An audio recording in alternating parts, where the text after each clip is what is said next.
Ho appena speso un sacco di soldi in farmacia, per i piedi, per le gambe, per tante cose che ho bisogno, ma i soldi ci sono fino a un certo limite, ma non ci sono per le medicine, per i medicinali, per tante cose. E allora bisogna lasciar stare, insomma. La crisi ha colpito duramente le tasche dei veneti al punto che pure la cura della propria salute è diventata un lusso al quale si deve rinunciare. A 2 anni di distanza l'indagine del Censis sulla spesa sanitaria conferma l'attualità di una situazione che deve essere affrontata con urgenza.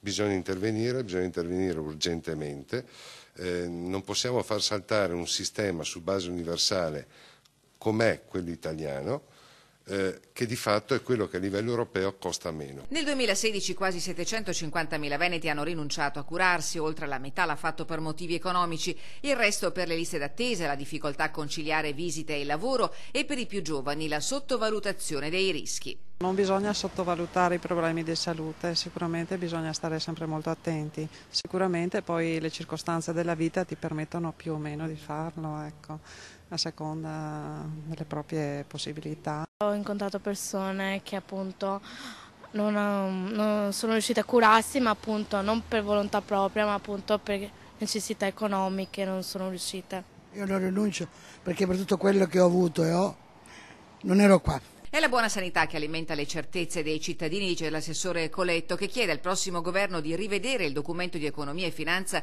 che ha decurtato di quasi un punto percentuale il rapporto tra fondo sanitario e PIL.